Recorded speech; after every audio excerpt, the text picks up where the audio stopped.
How to watch private YouTube videos. If you want to watch private YouTube videos, then follow these simple steps. First of all, launch open your YouTube application. Now, if you want to watch your own private videos, then simply tap on the profile icon at the bottom right corner of your screen. Here, under your videos, you want to select that option. Here, you will easily find all of your private videos. These videos won't appear on your channel, but you can still access them through your library.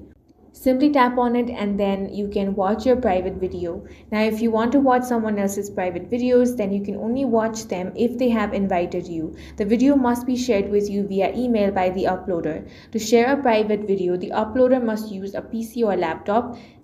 Then head over to video visibility settings, select private and enter your email address to share the video with you.